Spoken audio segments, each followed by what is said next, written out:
Hello दोस्तों, नमस्कार। SM के से शाना में मैं आप सब का दिल से बहुत बहुत स्वागत करता हूं। सो दोस्तों, वीडियो स्टार्ट करने से पहले आपको याद दिलाना चाहूंगा, let's learn stock market and finance इस चैनल के ऊपर आईपीओ रिलेटेड वीडियोस आना स्टार्ट हो चुके हैं।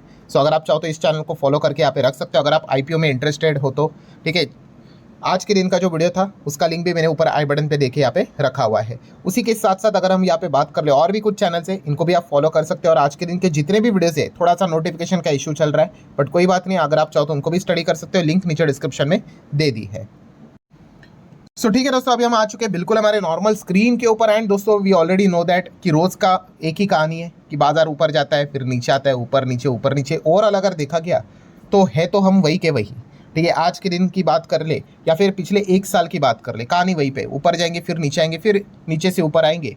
Overall net performance zero, nothing. और पिछले 2-2.5 साल से यही सिनेरियो हम लोग को देखने को मिल रहा है। और ऐसा क्यों हो रहा है, इसके पीछे मल्टीपल कारण है, ऐसा वैसा, बट खास करके कोर कारण क्या है, we all know that Donald Trump. Yes, Trump के आने के बाद जो बाजार में अनसर्टेनिटी छाई है, इस चीज़ के चलते बाजार ना तो ढंग से ऊपर भाग पा रहा है, ना तो ढंग से गिर पा रहा है। क्योंकि बीच में ही अच्छी खबर लेकर आते हैं, फिर खराब खबर लेके आते हैं। ऐसा लगता है कि अब तो बाजार 20,000 पे चला जाएगा, फिर अच्छी खबर लेके आते हैं, यू टर्न। एंड इस चीज़ के चलते हर किसी को तो पता ही है कि ये तो बहुत ही तगड़ा पैसा यहाँ पे बना रहे हैं। सो ट्रंप की अगर हम लोग बात कर ले तो हम सभी लोगों को पता है दो सरदर्द चल रहे। एक तो टैरिफ वाला सरदर्द, इसके साथ उन्होंने शुरुआत की थी, बट ये तो सरदर्द पीछे रह गया। इससे भी बड़ा सरदर्द कौन सा है, तो हम सभी लोगों को पता है जंग। यस, जो जंग मिडल ईस्ट में ट्रंप ने यहाँ पे स्टार्ट की है, इस चीज़ के चलते जो दिक्कतें यहाँ पे हो रही है बाजार को, वो नेक्स्ट लेवल की दिक्कतें हैं। हमारा बाजार मतलब जो फंसा पड़ा हुआ है, जैसे मैंने कहा कि मल्टीपल रीजन से, बट सबसे बड़ा अगर नंबर 1 कोई कारण है तो वो है जंग। जंग के चलते इतनी ज़्यादा अनसर्टेनिटी है, क्योंकि डायरेक्टली मिडल ईस्ट से जुड़ी हुई जंग है, तो क्रूड कंपोनेंट बड़े मात्रा में अवेलेबल है। एंड इसी चीज़ के चलते आप सभी लोगों को पता ही है हमारी जो इकोनॉमी है उसमें क्रूड का कितना बड़ा योगदान है। तो इसी चीज़ के चलते हमारा बाजार भी बुरी तरीके से यहाँ पे फंसा हुआ है। मतलब बॉटम लाइन क्या है दोस्तों, जब तक ये जंग प्रॉपर तरीके से, पूरी तरीके से ख़त्म नहीं होती है, तब तक मार्केट का बहुत अच्छे तरीके से कॉन्फिडेंस के साथ भागना ये काफ़ी मुश्किल होने वाला है। मतलब तेज़ी तो आ जाएगी, बीच बीच में तो हमने कितनी बार देखा है कि निफ्टी 500, 600, 700 पॉइंट तक भाग गया, बट अगेन वो नीचे आ गया। सो जब तक ये चीज़ें पूरी तरीके से ख़त्म नहीं होती है, तब तक बाजार में एक्सपेक्ट करना कि तेज़ी आएगी और आई हुई तेज़ी टिकेगी, ये थोड़ा सा काफ़ी मुश्किल यहाँ पे लगता है। एंड दोस्तों, लेट मी टेल यू कि अगर आप ये एक्सपेक्ट कर रहे हो कि जंग कब तक ख़त्म होगी, तो दोस्तों अलग अलग रिपोर्ट्स यहाँ पे सामने आते रहते हैं, वो मैं आप लोगों के सामने रखता हूँ। ठीक है, तो आपको भी इसकी इन्फॉर्मेशन यहाँ पे मिल जाती है। सो एक ऐसी रिपोर्ट में आप लोगों के सामने यहाँ पे रखना चाहूँगा जहाँ पे ये एक्सपेक्ट किया जा रहा है, जहाँ पे बताया जा रहा है अलॉन्ग विद द लॉजिक कि ये जो जंग है वो हम कह सकते हैं किसके बीच में, वही अमेरिका और ईरान के बीच में जो यहाँ पे चल रही है, वो रुकेगी नहीं टिल नवंबर। एटलीस्ट नवंबर तक तो भाई जंग नहीं रुकेगी। अब आप कहोगे कि इसके पीछे का लॉजिक क्या है भाई, अभी तो अगस्त चल रहा है।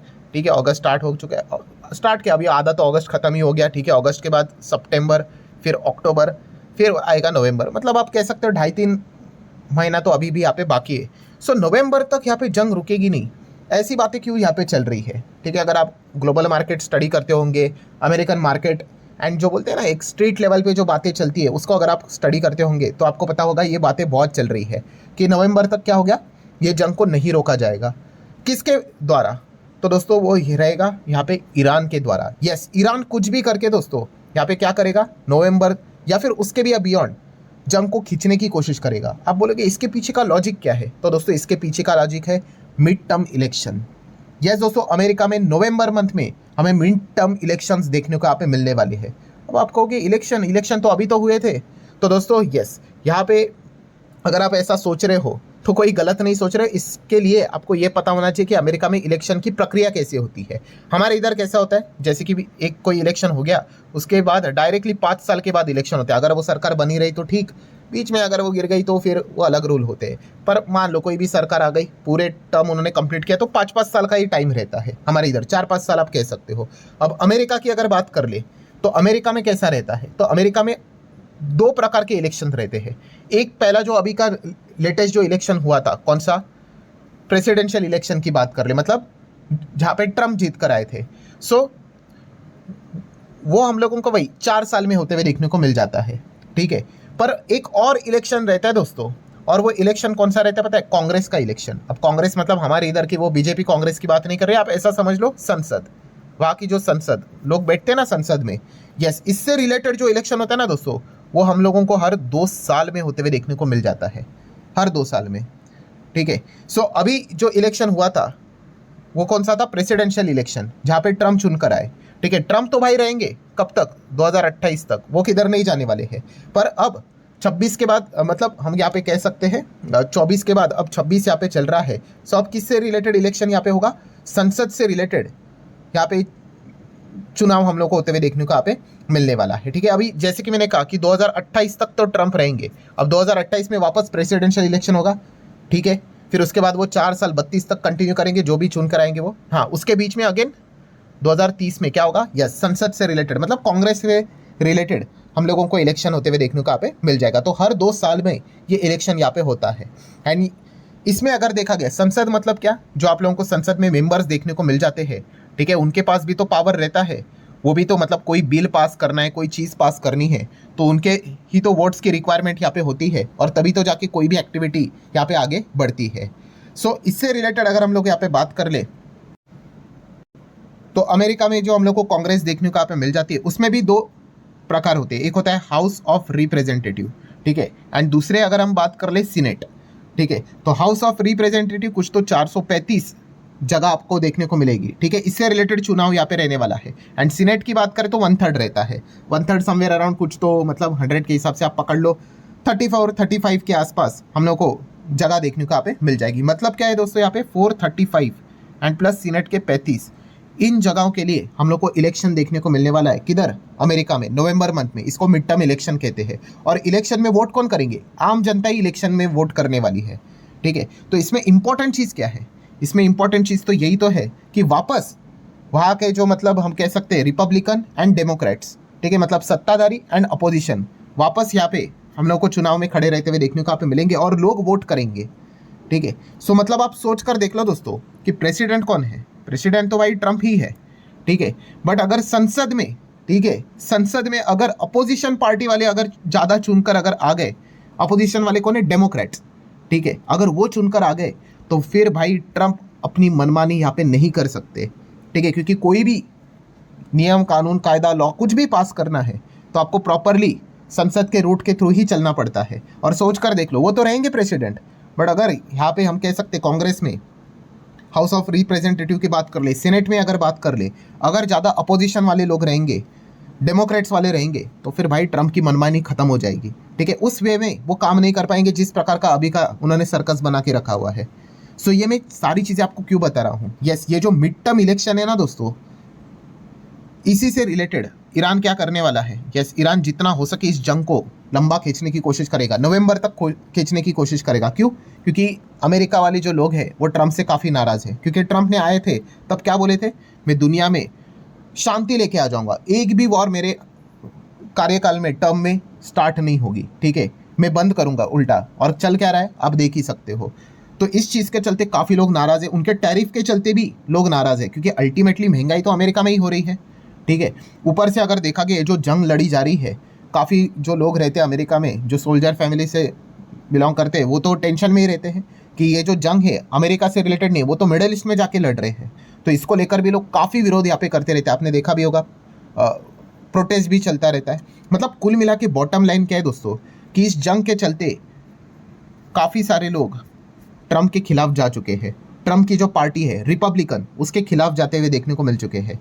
एंड जितना ये जंग लंबा चलता रहेगा एटलीस्ट नवंबर तक, क्योंकि नवंबर पे इलेक्शन है, उतना ट्रम्प को नुकसान ही होने वाला है। और ये कोई मैं अपने मन से बात नहीं कह रहा हूँ। अगर आप एग्जिट पोल भी यहाँ पे चेक करने जाओगे, एग्जिट पोल या फिर कह सकते हो एस्टिमेशन जो लगाया जा रहा है, ठीक है, वहाँ पे भी अगर आप चेक करोगे तो करंट सिनेरियो के हिसाब से ट्रम्प की पार्टी हारने के चांसेस बहुत ज़्यादा हो चुके हैं। जितने भी एग्जिट पोल है, अगर मैं आपको दिखा दूँ तो आप यहाँ पे देख सकते हैं, अलग अलग आपको ट्रैकर नज़र आएंगे। ठीक है। तो ये अलग अलग 3-4 ट्रैकर्स है, पहले हम वो देखेंगे। तो आप यहाँ पे चेक कर सकते हो क्या लिखा हुआ है यहाँ पे। और डेमोक्रेट की अगर हम लोग बात कर ले, डेमोक्रेट मतलब अपोजिशन की बात कर ले, तो इनके जीतने के चांसेस 50%। एंड ट्रम्प की बात कर ले, रिपब्लिकन वाले 43%। मतलब हम यहाँ पे कह सकते हैं डेमोक्रेट्स यहाँ पे 6.7% मार्जिन से आगे हम लोग को देखने को यहाँ पे मिल रहा है। ये एक पोलिंग अंदाजा लगाया जा रहा है। ठीक है। देन दूसरा एक और देख लेते हैं, तो यहाँ पे भी आप देख सकते हो 49 यहाँ पे हम लोग को अपोजिशन वाले देखने को मिल रहा है। ट्रम्प वाले देख लो 43 के आसपास। सो यहाँ पे भी आप देख सकते हो डेमोक्रेट्स हम लोग को लीड करते हुए देखने को मिल रहे हैं करंट सिनेरियो के हिसाब से, एस्टिमेशन के हिसाब से। देन नेक्स्ट ट्रैकर की अगर बात कर ले तो अगेन आप देख सकते हो अपोजिशन 48.6, वहीं पे ट्रम्प वाले 41.5, मतलब यहाँ पे भी आप देख सकते हो डेमोक्रेट्स 7.1 आगे हम लोग को देखने को मिल रहे हैं। देन नेक्स्ट अगर आप यहाँ पे देखोगे 45 अपोजिशन आगे है, ट्रम्प देखेंगे 42, तो आप देख सकते हैं अगेन डेमोक्रेट्स। मतलब क्या जितने भी चीज़ें मैंने आपके सामने यहाँ पे रख दी, डेमोक्रेट्स मतलब वही अपोजिशन वाले। सो वही यहाँ पे हम लोग को मिड टर्म इलेक्शन में हावी होते हुए देखने को मिल सकते हैं। करंट सिनेरियो के हिसाब से ये डेटा हमारे सामने यहाँ पे निकल कर आ रहा है। प्लस उसी के साथ साथ अगर हम लोग बात कर ले, आपको बताइए पॉली मार्केट भी रहता है, ठीक है, वो जो सट्टा बाजार जो रहता है वहाँ पे भी देखा गया तो चांसेस डेमोक्रेटिक मतलब अपोजिशंस की फिलहाल तो यहाँ पे बताए जा रहे हैं।